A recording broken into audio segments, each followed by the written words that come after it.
Ancient History of Afghanistan. Published February the 19th, 2018.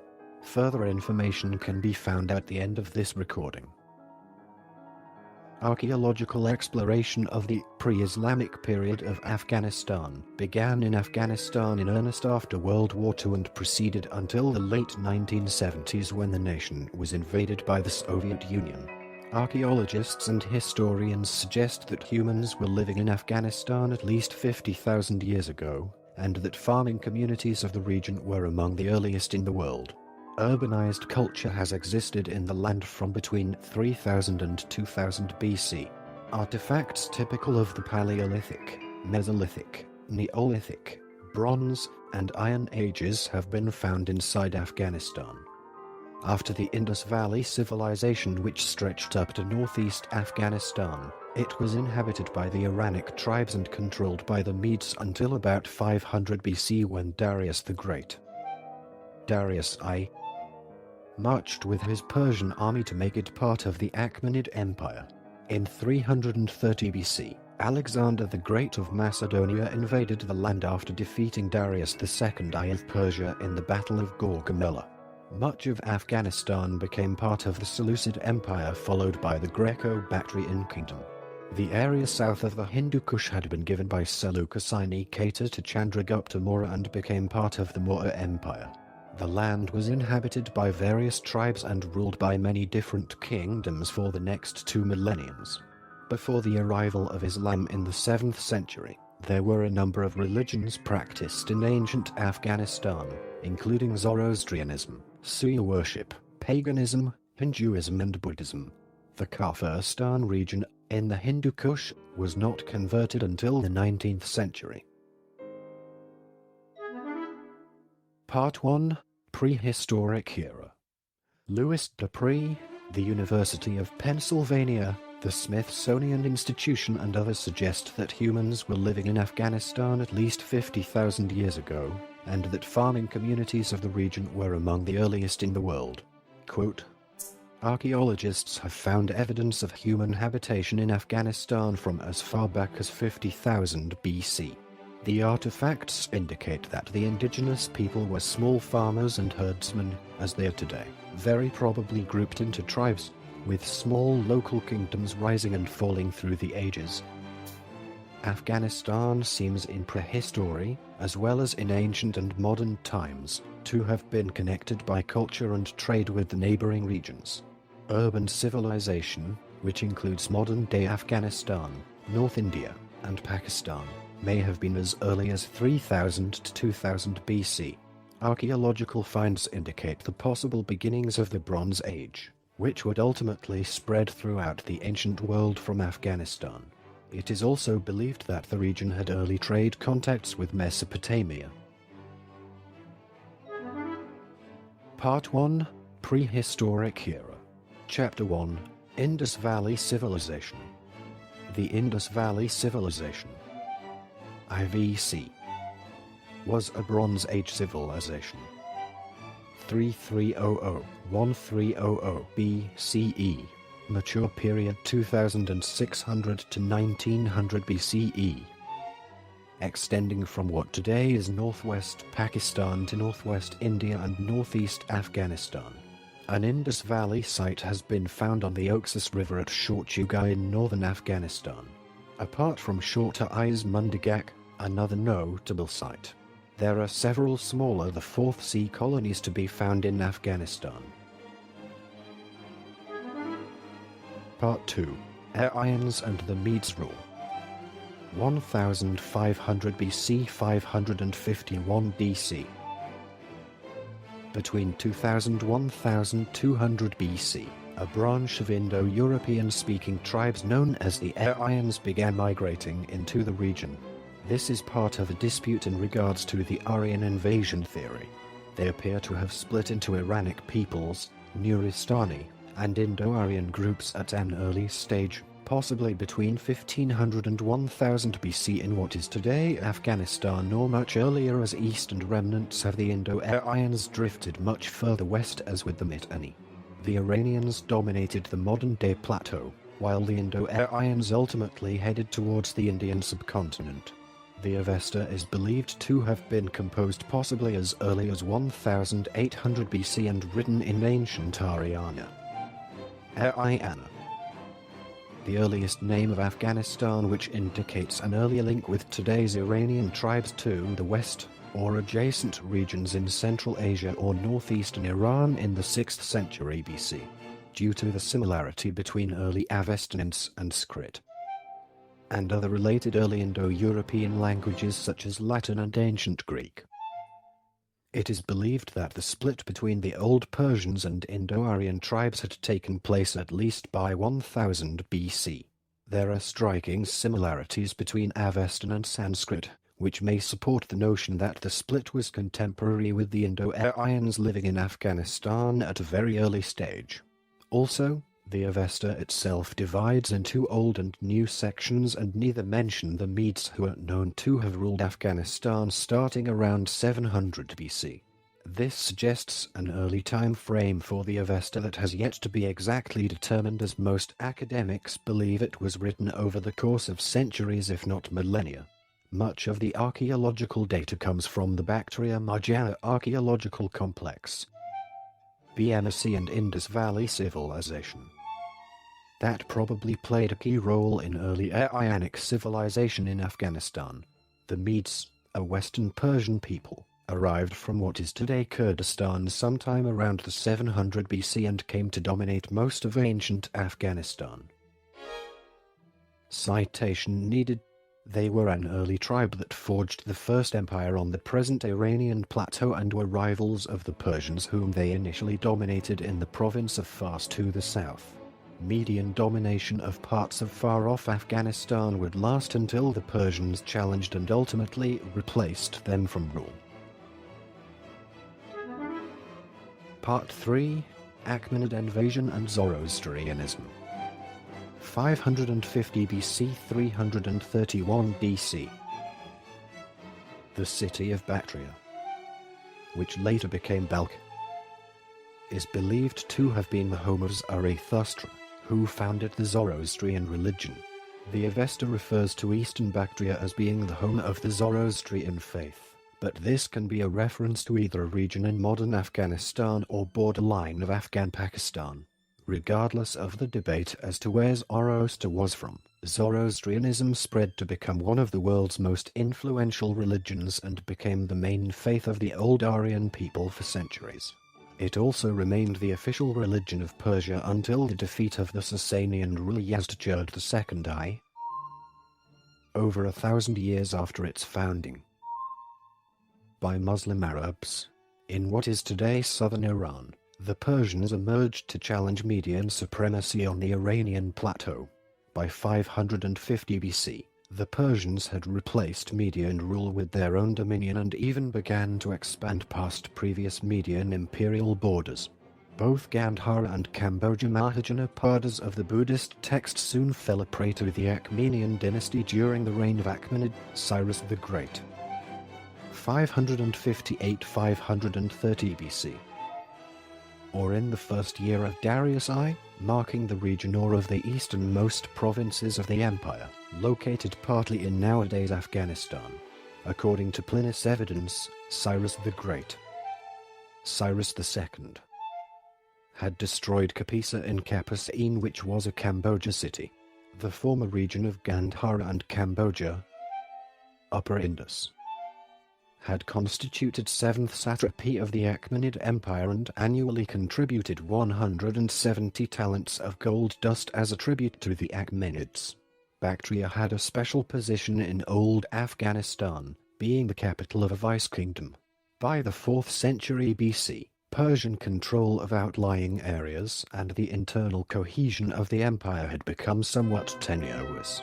Although distant provinces like Bactriana had often been restless under Achaemenid rule, Bactrian troops nevertheless fought in the decisive Battle of Gaugamela in 330 BC against the advancing armies of Alexander the Great. The Achaemenids were decisively defeated by Alexander and retreated from his advancing army of Greco-Macedonians and their allies. Darius II, the last Achaemenid ruler, tried to flee to Bactria but was assassinated by a subordinate lord, the Bactrian-born Bessus, who proclaimed himself the new ruler of Persia as Artaxerxes V.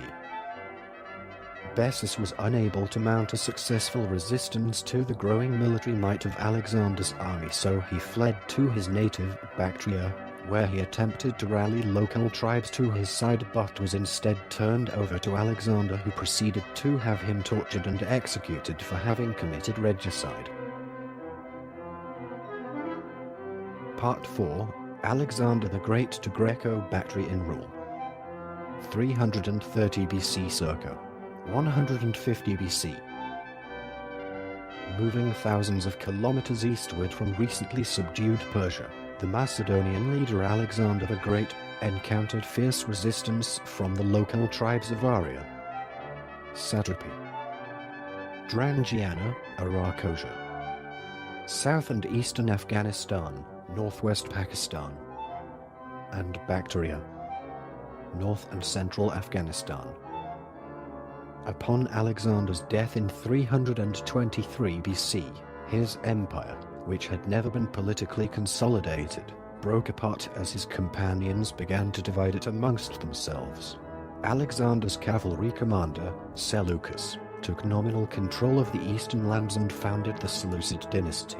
Under the Seleucids, as under Alexander, Greek colonists and soldiers colonized Bactria, roughly corresponding to modern Afghanistan's borders.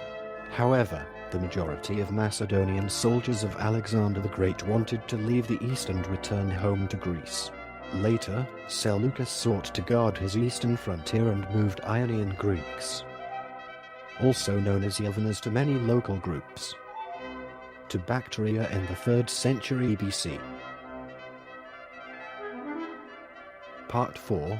Alexander the Great to Greco-Bactrian rule. Chapter 1. Maurya Empire. While the Diadochi were warring amongst themselves, the Mauryan Empire was developing in the northern part of the Indian subcontinent.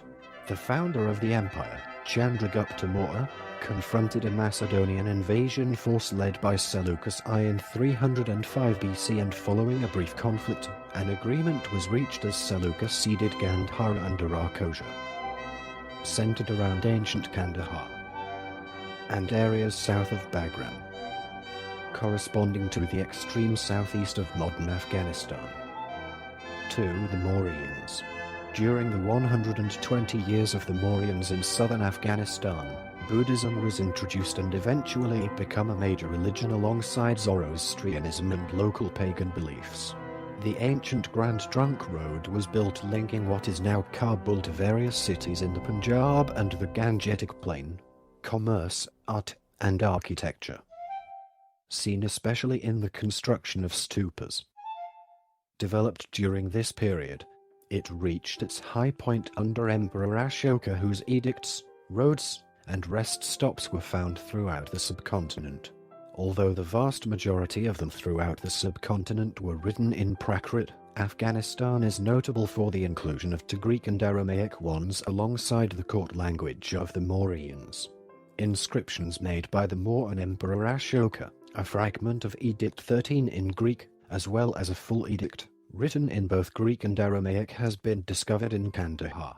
It is said to be written in excellent classical Greek, using sophisticated philosophical terms.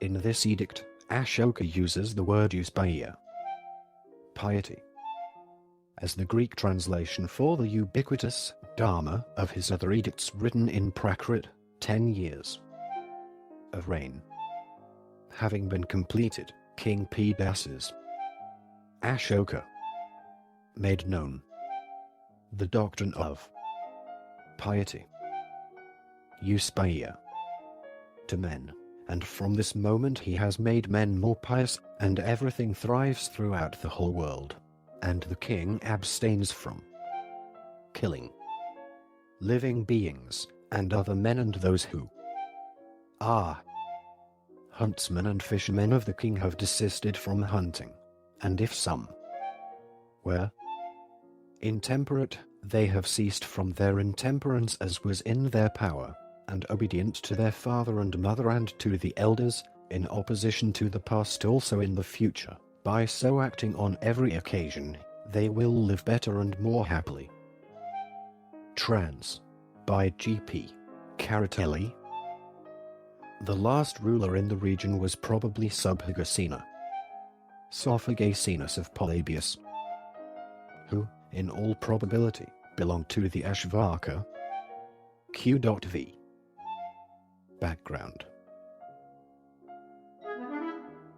Part 4, Alexander the Great to Greco-Bactrian Rule. Chapter 2, Greco-Bactrians. In the middle of the 3rd century BC, an independent, Hellenistic state was declared in Bactria, and eventually the control of the Seleucids and Mauryans was overthrown in western and southern Afghanistan. Greco-Bactrian rule spread until it included a large territory which stretched from Turkmenistan in the west to the Punjab in India in the east by about 170 BC.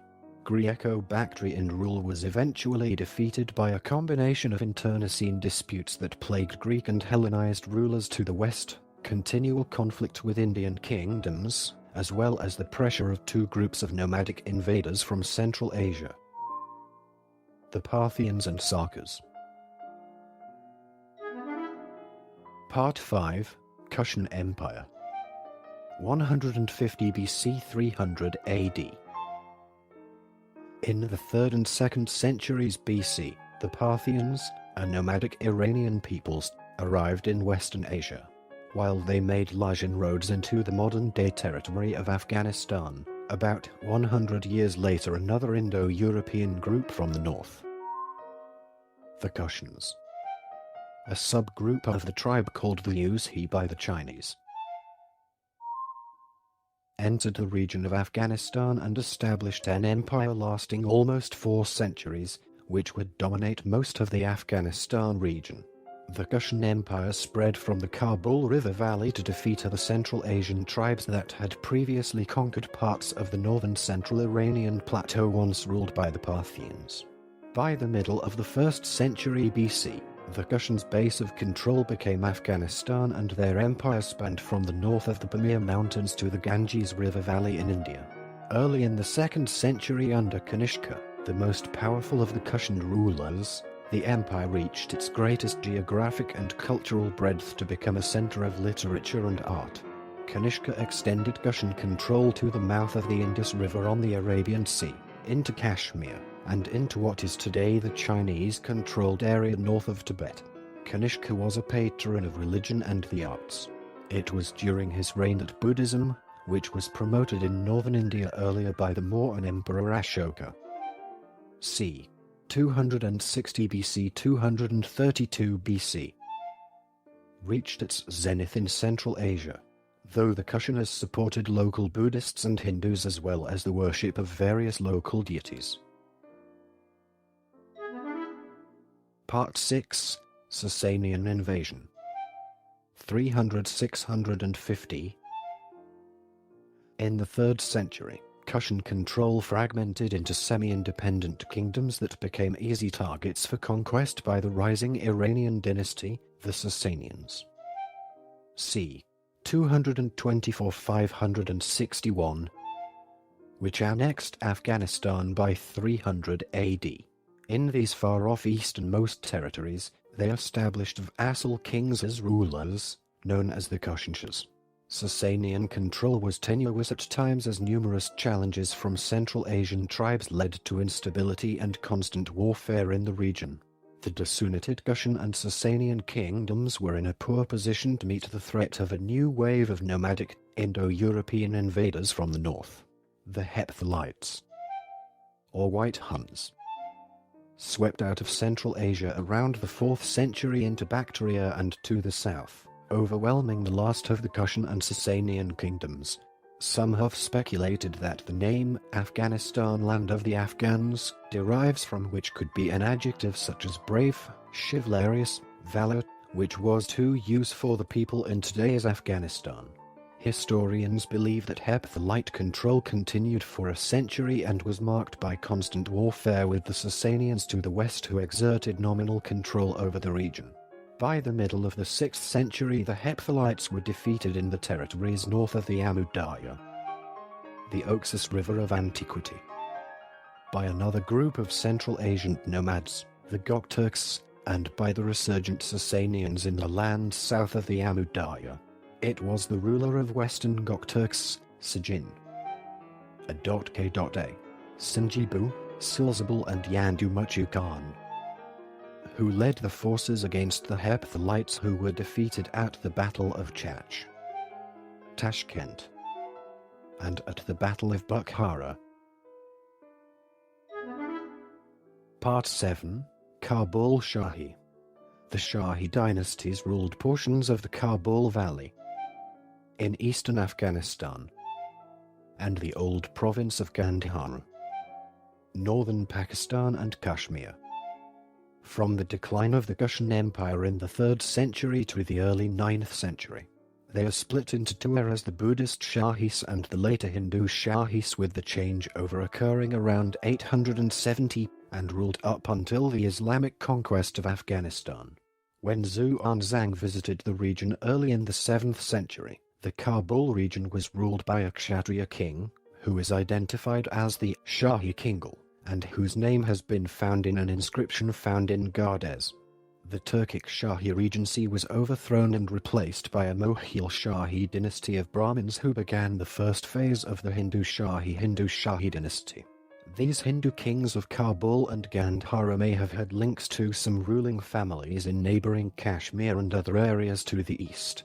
The Shahis were rulers of predominantly Buddhist, Zoroastrian, Hindu and Muslim populations, and with us patrons of numerous faiths, and various artifacts and coins from their rule have been found that display their multicultural domain.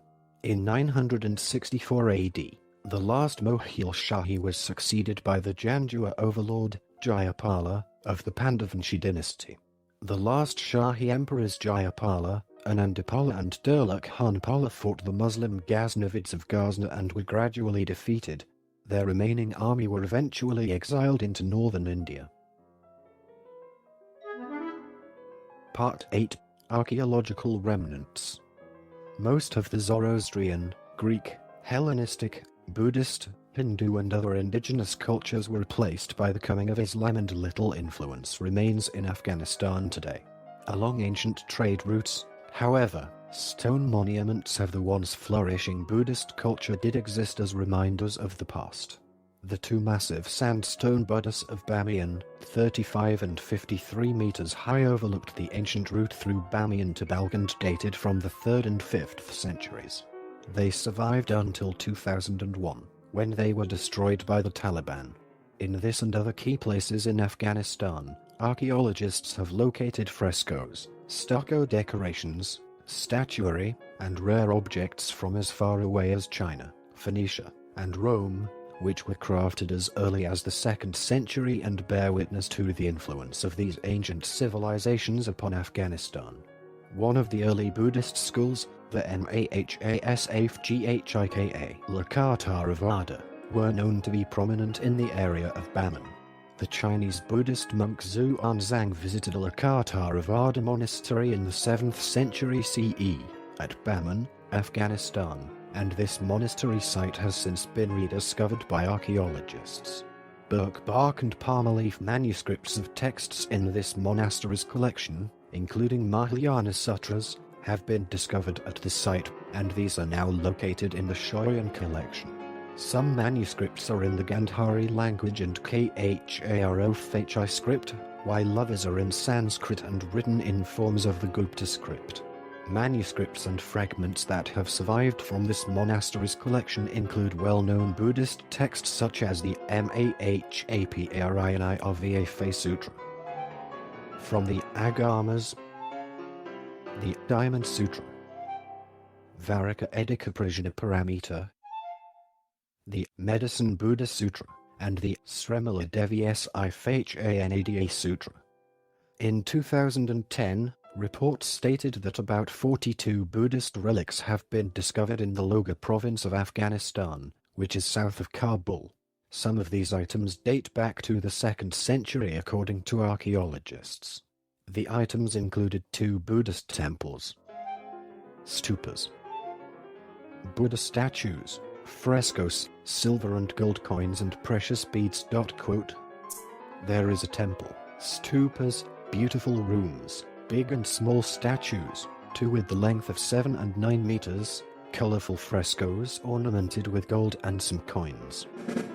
Some of the relics date back to the 5th century AD. We have come across signs that there are items maybe going back to the era before Christ or prehistory.